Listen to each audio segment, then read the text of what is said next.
Welcome back to the E-Hunter podcast. Tonight I got Seth on the line with me again. Seth, what's up, dude? Oh, not much. How about you? Just living the dream, dude. Living the dream. Ready to move back to Utah. Thank heavens. No offense, all of us Coloradans. I'm going to say us. I'm still in Colorado, but man, I'm excited to move back to Utah. Going back home. Yep, exactly. Going back home. There's a lot of reasons. Number one, first and foremost, is I want to be a resident to put in for Utah hunt draws, because you don't draw anything if you're a non-resident. Most non-residents that listen to this will agree with that statement. But it is home. Excited to go back. So going to be moving over the next couple of weeks. So excited to do that. What's new in your life? Oh, not much. Same old, same old. Looking at where to hunt and planning where to go and what to do. So. Yeah. Well, we're in the heart of kind of finding out what draw results we have, and that's kind of what we're going to talk about tonight. But before we get to that, as always, we want to thank our title sponsor for E-Hunter, which is Vortex Optics. They just came out with a cool new rifle scope, the Venom. Knew that it was coming out, was pretty excited about it. And you know, actually, when I first heard about the Venom a few months ago, I was like, okay, so what's the difference between the Venom and the Strike Eagle? They sound basically the same to me. And so Vortex just put on their website a little video explaining what the difference is between kind of that class of scope. But what the Venom is it's a 5 to 25 power scope, kind of weird quote unquote long range scopes. Has a locking turret on it. Pretty awesome scope. Kind of gets out there and touches things. So if you want to get into long range shooting, it's a good option without breaking the bank. You know, a lot of the scopes you look at are the Razor HDs and the Vipers and whatnot. But this is kind of at a lower price point, but you still get the good quality glass. You still get the VIP warranty that Vortex has on everything, and allows you kind of to take that first step into long range shooting if it's something that you're interested in getting into. And actually, you know, even if you're into it, you know, you can put it on pretty much anything and start shooting long range or continue shooting long range. So I'm actually pretty excited to get my hands on it. I'm hoping to have my hands on it here pretty quickly.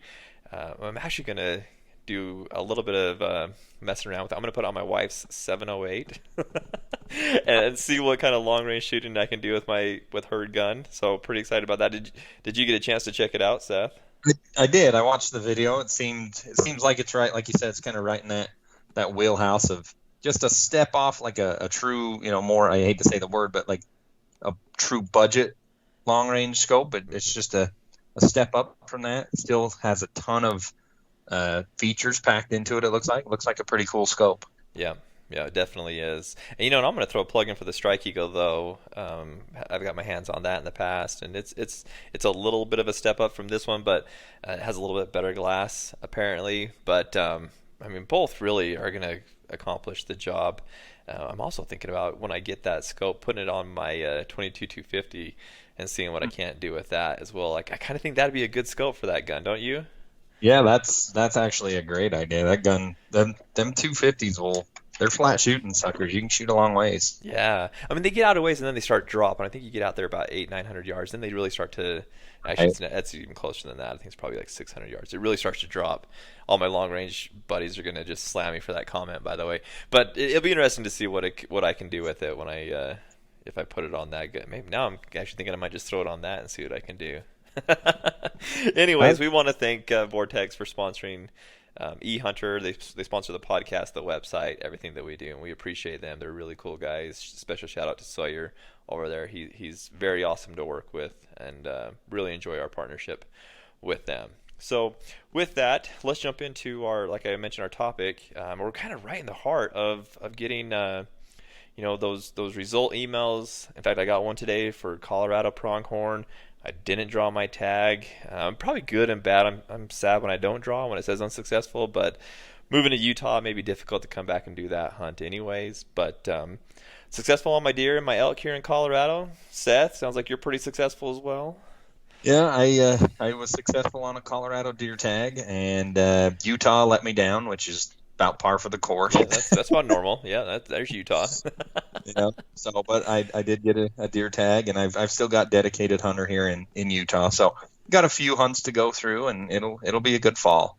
Yeah, I'm really excited about it, and the other guys, members of eHunter. Well, I don't know about Monty yet. Well, he's if he has anything, I need to reach out to him. But Curtis has his New Mexico tag this year. He got his Colorado tag, which we were talking before we hit record. He may have to turn back for baby reasons, but Yeah. I should have talked to him before they had got pregnant. You don't have babies that time of year. You just don't do it. You Got don't a get time. married. You don't have babies that time of year. Shoot. But what we kind of wanted to do tonight is really just for those that, maybe new to hunting or are hunting different units or different states, kind of like what those next steps are after you draw your tag. So say, you are getting that email right now. Hey, Joe Blow, you're successful on this hunt. It's an exciting moment. I think all of us hunters are excited when we get that email like, oh yes, I'm going to go hunting this year. I'm going to have that tag in my pocket. And then there's kind of that thought like, well, crap, now what's next? And so Seth and I kind of just want to talk through what we do when we draw that tag, kind of those next steps. And hopefully this is beneficial to you guys. If you guys have any questions that we don't cover in this or any other insights that we don't cover, let us know. Shoot us an email, catch us on social media or something like that. Let us know your thoughts on it. But Seth, I'm going to kind of turn it over to you and let you jump into it to begin with. When you draw that tag, you get that successful email, what are your first steps? Well, one of mine, and I kind of, it depends on the hunt and the time frame, but one of my big ones is I typically contact, whether it's the DNR or a biologist or something, either right before I apply for a unit or right after, to get a feel for it. Now, they obviously are trying to quote unquote sell a hunt too. They're going to give you the best scenario, but they do spend a lot of time in the unit. They'll give you, survival rates, data, things like that. That's one of usually the first things I do when I draw or right before I draw. I contact somebody involved in that unit from the state to get a feel for what it's like. And they are more than happy 9 times out of 10 to give you just a plethora of information about the area you're going to be hunting. Yeah, I agree. That's something that I do from the begin, or well, not really from the beginning. I mean, I'll do a lot of my research before I apply to a unit. Look at success rates, look at harvest, harvest rates, look at like draw success rates, things like that. But I agree. Once I draw that tag, especially when I moved here to Colorado and I didn't know the units very well that I was putting in for, I did the same thing. Call a wildlife biologist in that area. And I felt the same way. I'm like, wow, these guys really are out there to help us be successful, and they they have more insight on and spend more time on that unit than any of us do. So I found that helpful as well. Right. Yeah, and that's a big one for me. Like I say, sometimes I do it right before if I've kind of narrowed it down, be like, yep, it's probably going to be this one. I get that last little bit of information to make a decision, but if not, it happens after I get that successful email or notification. So did you call the wildlife biologist in the unit you're going to here in Colorado and said, hey, where are all the 200 inchers? Is that what Yes, you did? I said, Taryn isn't telling me the truth. Here are the real big bucks. Taryn keeps telling me that there's no 200 inchers, but he keeps sending me these pictures. So, Stories that all the deer are small in the whole state, but I don't believe it. You can't ask a hunter what about a unit. Like you can't get on it on a Facebook group or anything like that because you're just gonna get filled so full of crap. But these wildlife biologists, they are out there to help you, and again, they spend a lot of time out there. So I love that one. That's a great one. I think the next thing that I do, either before or even after that one, is I jump on to and do some e-scouting, and I actually do a lot of that before I apply to a unit. And what I'm looking at before I apply to the unit is I look for public and private land. I want to know how much public land I have to work with, public land to work with. The tool that I use is Onyx Maps. Onyx has been a partner of ours. We use their maps. All of us use their mapping tool. And it's really good because you can just hop on there. You can see the boundaries of the unit. And then you can see all the properties, whether it's public, and it'll be different colors. For BLM, it's yellow. For Forest Service, it's green. And then it has all the private land, tells you who the private land owners are. So, if I draw a tag that has a lot of private land in it, for example, some of the pronghorn hunts here in Colorado have a lot of private land, and it'll give you the information of who owns that land, and then you can start reaching out to these people and get access from the beginning. Um, and so once I've done that, I've really looked at that unit where I want to apply. I get the tag, then I really start getting into the nitty gritty of focusing in on like where exactly I want to go. I identify places to camp. I identify different ridges that I feel like I can get up to and glass. Funny story here, real quick. I was looking for my elk hunt last year of a few places that I wanted to go to glass, and I thought the elevations were correct of what I kind of expected them to be. And so I marked a few spots on the map and put them as glassing points. And then a few weeks before the hunt, me and my buddy actually went up there to do some scouting. And boy, was I way off. So e-scouting doesn't answer all your questions. It doesn't fix all your problems, because you'll look at this on a map and think, okay, this is what it is. And I even did like another mapping tool is Google Earth. You can do that 3D, and actually on Onyx you can do 3D as well now. And I thought, like, okay, this is exactly how it looks, and this mountain's higher than this mountain, so I should be able to get up on this one and really look at this whole area. And I got there, and it was way off. But it did give me an idea of like where the water sources were, so that I could go, and kind of scout those areas out. In Colorado, you can put up cameras before the hunt, and so I did that. I put a camera up before the hunt just to see if there's anything coming in. It just kind of gave me a good layout of really where I wanted to go, and kind of that plan of attack of how I wanted to approach at least the first few days of my hunt, where I wanted to go to glass, where I wanted to go to sit during the middle of the day. That way I really had a plan. And obviously as you get into hunting or get into your hunt, things are going to change. You're going to start going different places, and it's all going to change. But at least that first little bit from the e-scouting that I did, it gave me an idea of really where I wanted to go. And I don't know what tools you use, Seth. I believe you use Onyx, but do you do that same thing? Yeah, so I use Onyx and like you said, Google Earth. Just like, for example, this unit that I've drawn in Colorado, I've picked it apart. I've focused on a few areas that, one, like you said, have quality public land access, and two, from what you can tell, on the e-scouting side, has some good elevation points that you can look off of, or look up into some different canyons and things like that. That's a big one I look for. And like you said, you kind of hit that one on the head. Places to camp or even stay, in relation to, you can use that mapping tool. Even if you say you don't want to camp, if you're staying at a place, you can use that mapping tool to see how much ground you're going to cover to be to the area you want to be hunting at. Water sources, like you said, is a great one. I've used that a bunch of different ways to locate new springs or water, or even, kind of a tricky tip is they do a pretty good job of marking known water sources. Mm-hmm. But if you're especially if you're in a high desert area, if you're seeing a lot of the similar color, and then all of a sudden you see a big streak of green, ping that at least sometime throughout the year, there's most likely water running there to get that big band of green growth. And that's one that some guys aren't going to pay attention to. It's not got the little blue dot telling you it's a spring or whatnot. And that can be a kind of a hidden water source to check out. Yeah, I do that a lot. Just kind of look at different areas, what the map looks like. And the great thing about Onyx is it's so detailed. You can zoom in, get so close in there to really look at the area. And yeah, I look for different meadows, places that will give me good vantage points where I can, look at several meadows if I possibly can.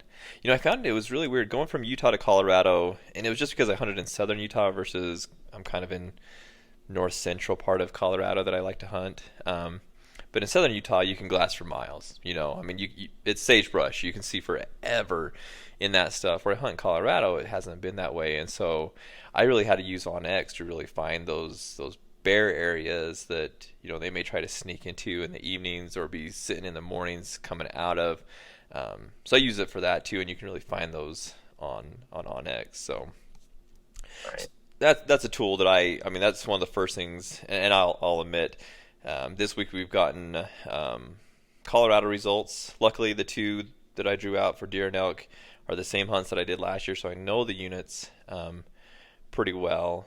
But I've still, even though I know the units, I've still been in those units marking new places that I want to go that I feel will be awesome because of things that have changed with the habitat over the last year and whatnot that I just want to try. And then also finding different roads too, just finding roads that you haven't been on if it's a unit you've hunted in the past. Onyx has a lot of that stuff updated. But if it's a new unit that you've never been to, say you're coming from Georgia to hunt Colorado, you don't know the road system, you don't know where these are at, and so it's nice to be able to like kind of plan out where you want to go and what roads you can access. So really cool tool that I use once I find out that I draw. What's Yeah. next on your list, Seth? Oh, I was just gonna say one thing with e-scouting is and that's he's talking or Taryn's talking about using it on the same unit over and over, and I do that as well on the units I hunt consistently here in Utah. But like my experience is this unit in Colorado that I've drawn. None of us that are going have ever put boots on the ground, so we're relying heavily on e-scouting, and then we're probably going to try to scout it one, maybe two times before the hunt. I drop a lot of different colored pins, feed areas, possible areas that are going to hold, wildlife, water. I mean, my Onyx just looks like a rainbow. I've got different colors meaning different stuff. I download those maps, and then you take it with you and be like, okay, this is where I dropped the pin. How does it look? It looks like crap. Well, that's why I've got 33 other pins to go check. So Mine's the same way. I use so many different colors. Like all my glassing points are white. Where I've killed animals is black. I just want to go check is the normal orange color or whatever it is that Onyx uses. But I'm the same way. It's a beautiful colored map when you look at my maps. yes. But yeah, moving along, a big one, and it seems pretty rudimentary, but you'd be surprised is whatever you're hunting with. We talk, calibers. Oh, I want to buy this one. I want to do this. Once you decide what you're hunting with, get very, very efficient with that weapon. Shoot it a ton, get a feel for it, shoot different angles. You're never going to be sitting at a bench 9 times out of 10, I guess, while you're hunting. You're going to be in awkward angles, laying down, sitting up, tipped sideways, doing whatever. Shoot that weapon a whole bunch before you hunt. That's a big ask this year, Seth. I've been No. hesitant to go shoot because I can't replace the bullets. Yeah, and I completely understand that. I guess at this point, just practice squeezing then. Yeah. Trigger discipline more than actual shooting, I guess, this year. Yeah, whatever gun you've got bullets for, practice that trigger. That's a hard thing this year because, and actually it was last year too. I got kind of nervous because the guns I was shooting, I didn't have it was kind of hard to find bullets last year for it, and so I didn't shoot my gun a lot from one year to the next, and going from last year's hunts to this year's, man, I'm not definitely not going to put in the trigger time that I have in the past just because I'm afraid I won't be able to replace the bullets. Right. And like I say, on a typical year, you're fine. But with the last couple years, I guess, the last 2 years, it's been a little more scarce. And now it's just all the way scarce. But you'll want to at least, like say, put some trigger time on without live ammo or do something to get more familiar with that weapon. Yeah.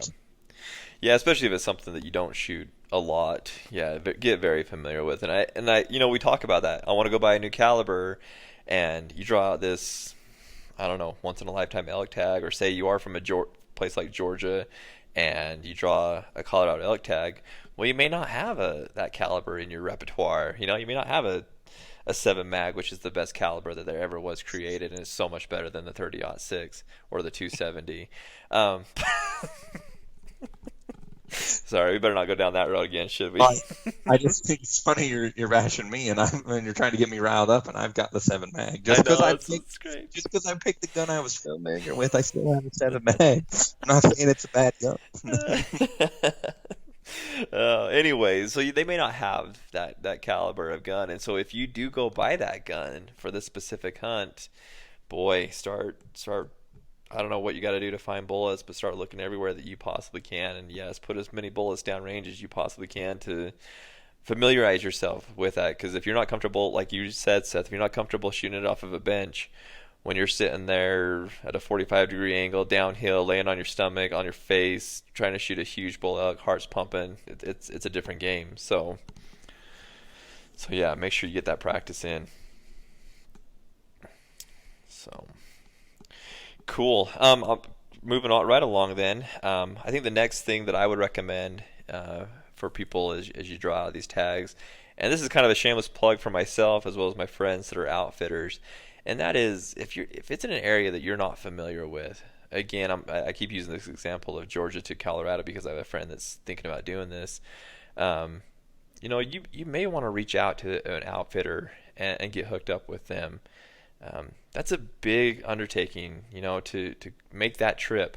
Or, in contrast, say you got a once in a lifetime tag, you drew out that, Rocky Mountain Bighorn sheep. yeah, exactly. Something that you're just not really going to ever get again, or the chances of getting it again are pretty slim.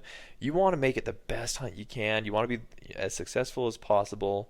And so, is it worth it to spend an extra few $1,000 to get an outfitter, to get a guide to sit there with you and make sure that it's the best hunt that you can possibly have? If you go and do it a DIY all on your own, and you go home and you will have regrets thinking, man, why didn't I hire an outfitter to help me with this? And that's what they're there for. That's how they make their living. That's what they do. Don't have those regrets, guys. And I know it's not cheap. It is very expensive to hire an outfitter, and I'm not saying that I have all the money in the world, and it's pretty hard to fork out that money to do it. But like I said, I've got many friends or several friends that are outfitters. I've done it with them, and it's a lot of time and effort that goes into guiding somebody. But the reason that we spend that much time preparing is so that you can have a successful hunt on that once in a lifetime or that unique hunt. So I think it's worth it to reach out to them. So my little plug there for my friends that are outfitters is reach out to them. Make it worth it. Don't be afraid to spend a little extra coin to make the hunt what you want it to be. So anything to add to that, Seth?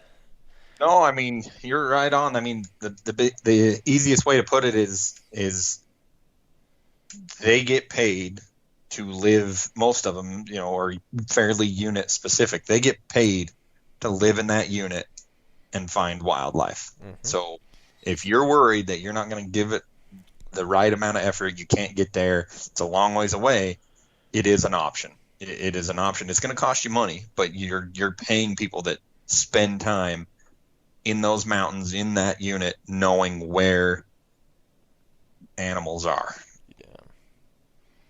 And it makes it fun too. I mean,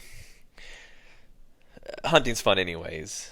But well, Seth, you probably know you've had those tags that there's just a lot of pressure on you. Like I'm just gonna use the example. So for me, if I draw my Utah tag, my limited entry Utah tag, elk tag that I've been putting in for 20 plus years, when I finally draw that tag, like, I'm almost nervous that it's not going to be fun because there's going to be so much pressure on me to shoot a big bull, to shoot the bull that's worth waiting 20 years for. And so to take a little bit of that pressure and that stress off yourself, I think that hunting guides and hunting outfitters can help you with that and help that hunt be a little bit more enjoyable and not so stressful. Do you agree? Yeah, I've seen a lot of especially limited entry bull elk hunts here in Utah because they pretend they're not once in a lifetime because you can get lucky, but for the large majority of people that apply, it is a once in a lifetime type hunt. Yep. And I've seen a lot of hunts where the people helping or the friends and family are having a good time, and the hunter is miserable because he's feeling so much pressure to shoot the type of bull he thinks he needs to shoot to have a good hunt. And it happens because you wait so long to get this tag. You're like, I've got to take a really nice bull. which I understand. I've had those tags. You feel that pressure to shoot a quality animal because you've invested so much time and money and effort. But like Terrence says, if it does take some pressure off, these guys do it all the time. They know the area. They're gonna find quality animals. Yep, for sure. That's what they're paid to do. Like I said, I've been there, out there, and that's if you're guiding, trying to help people, you're the one that kind of shoulders a lot of that pressure, and but a lot of that pressure is also off because, like you said, you spend a lot of time out there helping or preparing for that so that you can help people when it gets to that point. So I just again, you draw that amazing tag. Don't be afraid to reach out to an outfitter, and you may be surprised. A lot of people think that outfitters charge, gouge you for a huge amount of money. You may be surprised at what that price tag really is, and is it worth the money? I think so. Depending on the hunt, I really truly think so. So cool. All right, what's next on your list?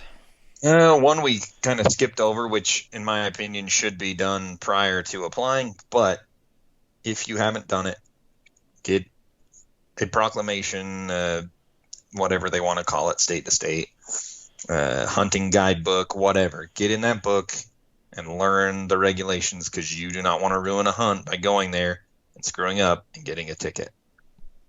Yeah, that's a good point. So like, you should read it beforehand, but boy, if you haven't, get in that book and read. Some states are different on hunter orange. Some states are different about the type of weapon you can carry, the type of caliber you can carry, the type of broadhead you can shoot. You should get in that book and know where you're going, what they expect of you. Yeah. And everybody's different. Idaho, all they do is they recommend that you wear orange. You don't have to wear orange on a rifle deer hunt. Wyoming has a certain circumference sizes. I'm sure Colorado has a certain amount of orange you need to go. I'm just picking this because it's so different state to state. Yeah, you wear pink in Colorado. Actually, I think most states are starting to adopt that, but I think pink and orange in a lot of states can be used, but you certain states require a certain amount. Certain states just say, "Hey, we recommend you wear it, but you're okay if you don't." It's just a hodgepodge. So definitely learn the regs before you go. Even something as simple as make sure if you're taking a four-wheeler, it's licensed properly because some states accept it from out of state, some don't. So a lot of things to think about on the regulation side. Yeah, and kind of going back to the game warden and calling them, sometimes it's good to ask them when you make that phone call, are there anything, that really stands out for or that state, I was going to say Colorado, but for that state that you're going to, or that area that you're going to, regulatory wise, that they feel like you should know. They may get on their soapbox a little bit when you ask them that question, but if you go through that proclamation and you read all the different regulations of different things, and you have questions, you can also ask them when you give them a call. So great point, Seth. That's probably something that you should do before you even apply. Correct, and that's I say I do it. I try to do it before I apply, but if you're busy, whatever. Once you draw, you should probably read at least the sections that you don't need to read it front to back, but you want to cover the sections that you're dealing with. So yeah. Yep, very good point. Man, that's a really good one. All right, one other thing that I'm going to put out here. This is kind of silly one, but I think it's something that I do every single time I draw a tag. Is we talked about going on Onyx and finding a place to camp. We've actually kind of my group of guys that I hunt with, we've started using Airbnbs. To hunt, and I know I'm sure there's people laughing right now, like, "Holy cow, Taryn, you're a snowflake! You're gonna stay in an Airbnb." But guys, it's an option, dude. It's nice. It beats the pants off of staying staying in a tent and sleeping on a cot. I'll just tell you that much, and you'll be surprised at where you'll find Airbnbs. I mean, it's crazy. So when I say Airbnbs, VRBO, all those different places. But so that's actually what I do. In fact, I was doing it earlier today. We drew out our deer tags, and so I was hopping on Airbnb to get my Airbnb book that I did last year. So just gonna put that out there, guys. If you're hunting a specific unit that has either a small town in it or even areas that have cabins, don't be surprised if they are rented out on Airbnb. Yep. Well, two quick stories for that. My 2019 deer tag was in a unit I'd never spent any time in. Kind of trying to decide, it's a November hunt. Do we want to tent it? Do we want to tow a trailer down? Hopped on Airbnb, 3 miles from the border of the hunting unit. The double wide trailer home, heat, toilet, everything, $51 a night. I'm like, why not? Yeah, yeah, So, exactly. Why not? and same kind of deal with my Colorado hunt. I was afraid stuff was gonna book out quick. So actually, about a month and a half ago, when we decided on a unit, I got on Airbnb, found us a cabin that's right in the heart of the unit. Gonna be all four of us that are going are gonna be staying there, hunting out of it. They cleared. And one thing I will say, clear with the renters that they're okay with having one hunters there and two firearms on the premises because people can be a little skittish. Yeah, yeah. Confirmed it with her that it was okay, and then we're going to stay in a cabin and be able to hunt from there, and it has everything you'd ever want. It's going to beat the heck out of tenting in the middle of November or even in a trailer with the potential for snow and things like that. So Makes it nice, and it's funny because like when I go hunting, I love the backcountry hunt like I did my elk hunt last year, or I've got a 60-pound pack on my back. I've got llamas. We're packing in. I'm sleeping on a tent. Sleeping in a tent. I'm sleeping on a really light cot. Really like backcountry hunting.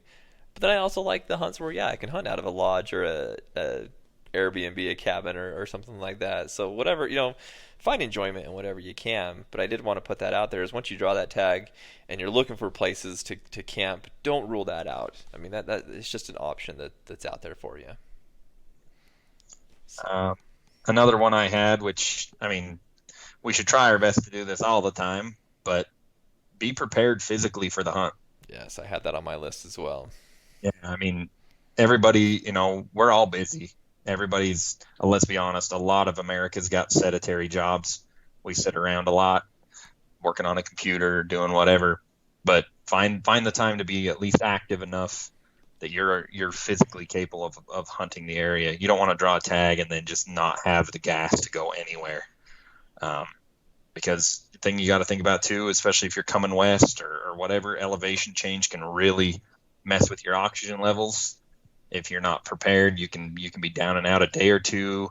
There's a bunch to think about that way. But if you draw a tag, you're going to be hiking some rough country. If you're living in the West, we have the access to, I'm going to go find the roughest trailhead and I'm going to walk it every day just to get used to doing it. Guys that don't have that, get to the gym and get on that stair stepper, I guess, and crank it to the maximum level and climb that sucker. Yep. So don't underestimate that. Really, I follow, obviously on Instagram, we follow a lot of hunting guys, and it's actually kind of fun when it comes to like middle of summer or even the beginning of summer. You see these guys really start ramping up their fitness. And I look at a really good buddy of mine. You guys know him. It's Garrett Weaver with the On Point podcast. He's really getting hot and heavy on fitness right now because he's realized that deficit when he's hunting. If he's not fit, he's that puts him at a disadvantage. And I mean, there's the guys out there that are super well known, the Cameron Haynes of this world. And when it comes to hunting, we really need every advantage that we can, because we don't have a lot. I mean, yes, we have modern weapons that are super helpful. But if you don't have the ability to get where you need to get, and then if you don't have the ability to, once you get that animal, to get it out and do it justice, I mean, you feel like a failure, and it's not going to be a fun hunt. And again, this is a hobby. I hate using that word for this, but it is a hobby. It's a passion. It's what we love to do. And if you're not in good physical shape and prepared to do it, it might ruin your taste for it. You might get a little bit frustrated and quit. So. As a little side point or whatever, we're not saying you have to be the most ripped dude on the mountain. No. but prepare yourself. I mean, I know some bigger dudes that will walk the legs off of some people. I Yep. mean, if they've got the stamina and they work on that, you can carry a couple extra pounds on your body if you are constantly working on keeping that stamina. And some guys just have it, man. I don't know if it's genetics, whatever. Some dudes can be built a certain way, but they can walk forever, hike, carry. It doesn't bother them. But you should still take the time to at least do something to be prepared physically for those hunts. Yeah. Yeah, you hit it right on the head. You don't have to be perfect, but be ready for it. It just makes your hunt better. If you're gasping for air, you can't even walk up to the top of a mountain and you're miserable, then I mean, yeah. if you're trying to get to the top and you got to stop to puke, Yeah. try to get to it, like it happens. You exert yourself so much, you throw up. I mean, that sucks. One, if you're throwing up as loud as I do, the deer and elk are probably running away anyway. But I've heard these stories. I mean, guys trying their dangest to get to a spot, and even even guys that are in shape, sometimes it's so demanding you just can't get to a spot. But permanently, or I guess I should say permanently, but purposefully handicapping yourself because you're like, I'll be fine. Hmm. I mean, that's you're asking for more of a chance to fail. Yep. Yep, exactly. And we want every chance we can to succeed in what we Right. do. So give yourself that chance to succeed. Keep yourself fit, and if you're not, get to that point. You have plenty of time before your hunt starts. So get on that treadmill, that stairmaster, whatever you got, and That get Russ there. Mountain Trail near your house, whatever you got to do. Yep, exactly. It's funny, like people always had that, like old school people always had this idea that hunters were just these fat guys that sat in tree stands, and you know that was quote unquote hunting, and it's quite the opposite, especially well, actually anywhere now. I mean, you've really got to be pretty dang fit to really be successful with hunting, or at least to be as successful as you truly want to be. Now there are those people that get lucky. Don't get me wrong. You can drive around in a truck drinking your soda or your whatever, and get lucky. That 200 incher might run out in front of you. It's probably not going to happen that often. That if you're that lucky, you and I need to go to Vegas. But And I think sometimes, and this is just my own theory, but luck seems to pay you back for effort. Like mhm, I've had lucky stuff, but the days up to that I have worked and worked and worked, and then all of a sudden something happens where you're just beat down and tired, and you're like, you know what, I'm gonna duck out just a few minutes early tonight. You get on the side by side or the four wheeler, you're driving back down to the trailhead or driving back down to your truck, and what do you know? There's a nice 4 point buck 75 yards off the road. yeah, yep, That I feel like sometimes just happens because you put so much effort in. yep, And the biggest thing we gotta, not to get in a rabbit hole, but the biggest thing you gotta remember is our strongest muscle or tool, it's our mind. If you've got you need the physical tools to get to a place, but sometimes that's what makes us effective hunters. Yes, weapons help, but having a mind that we can study, know what's happening, know we need to get to a spot to cut off an animal, don't have to just chase it mindlessly. That can be a very effective tool if your mind's in shape or your mind's sharp and you can figure out what these animals are doing. That's a huge part of being successful. yep. So really, everything that we're talking about is just preparation for anything that could possibly happen. I mean, I've been that guy a few years ago hunting here in Colorado, deer hunt. I was driving down the road, and it was a 2-lane road, kind of back in the hills, but um, deer was running across the mountain. It took me a few minutes to get off the road and get set up, and by the time I did that, he was 500-600 yards away. But you're right, Seth. I mean, you got to have that mental preparation as well, that you don't get flustered. You have that trigger time, that you know what your gun's going to do, you know what your gun's possible of doing, as well as yourself behind that gun. I mean, everything that we're talking about is preparation, so that when a moment like that happens, or you need to climb to the top of that mountain, you're prepared. You're physically fit and prepared to get to that top of the mountain. Really, basically, once you draw that tag, guys, gals, um, just start doing everything you can to prepare for whatever situation that may present itself. If you're hunting in the east and you're sitting in a tree stand, spend some time shooting from a seated position. That's something that I don't do a lot of. In fact, I rarely do it. But get used, that if I was to draw a tag out there, that's what I'd have to do to be successful. If I was to go and try to do it right now, I probably wouldn't be that successful. If you're hunting in the West, yeah, you've got to be physically fit. You got to be ready to climb to the top of that mountain to glass. You got to be ready to haul that elk, 6 miles out. You got to, whatever tag you've drawn, take these things that we've talked about today, and just use them as preparation to prepare yourself for that hunt. And right now it's kind of that beginning. You've got that successful email letting you know that you have that tag or will have that tag in your pocket. Start preparing. Seth, the physical portion was the last one on my list. Did you have any others on your list? Just a quick one. Just check your gear. Like, don't rely on it to be like, obviously get what you need. Like, you're going into a hunt. Okay, I need this, but check the gear that you use year to year, because it gets forgotten sometimes. Guys are like, oh yeah, I need a new whatever because I'm going on this specialty hunt and I need to use it for this hunt. But if you're focusing all that, maybe, something as simple as, oh, I forgot that I'd lost whatever, my flashlight last year. You get out on the hunt and you didn't check, gonna suck real bad. Unless you're close enough to a town, you can run and grab this gear, but check it, make sure it's working properly. Sleeping bag doesn't have a huge hole in it, whatever. It's all preparation, just like Terrence said. I mean, that whole check your gear thing's just another part of that prepping. Something we ought to do, Seth, for our listeners and for the followers of eHunter, a checklist would actually would be actually pretty cool to put together, of like things to really just make sure that you have in check. Now it's not going to be all inclusive, because depending on what hunt you're going on, it may be a little bit different, but it'd be kind of nice. And the reason I thought about this is because you were saying check your gear. And I make my own checklist for my hunts, and my checklist is not just check which it is on there. Check my batteries and my flashlights. Right. Check my scope mounts, make sure everything's nice and tight. Those kind of things are on there.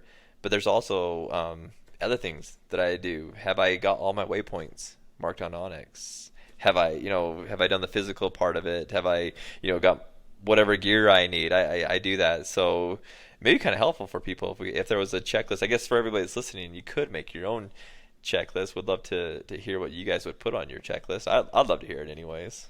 Yeah, I think that would be super interesting to see how everything varies from person to person, what they deem essential. I mean, obviously a lot of the stuff's going to be the same, but some little stuff that makes it in would be cool to see. Yeah, we got to make a post on social media. What would be on your checklist to prepare for a hunt? Yeah. I think that would be interesting to see what everybody comments back to us on. Yeah.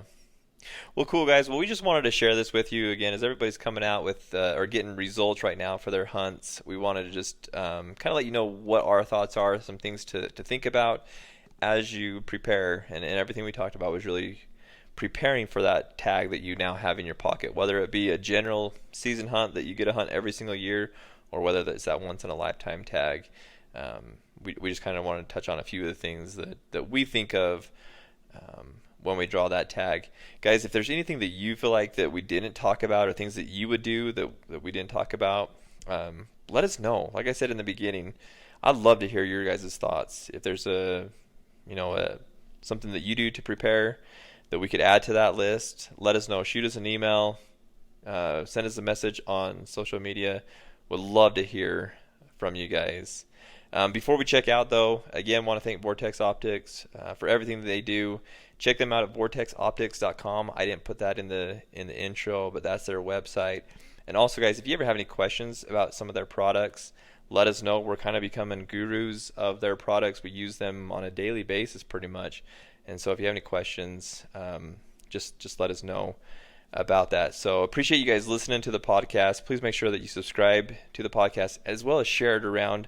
If you have friends that are, into hunting, new to hunting, or want to get into hunting, tell them to hop on the podcast, subscribe to it. We'll try to get out some good content for you guys. So, Seth, anything else to add before we jump off today? Nope, I think you wrapped it up nice. Okay, sounds good. Well, guys, appreciate you. Thank you for being supporters of eHunter, and we will see you all soon. See ya.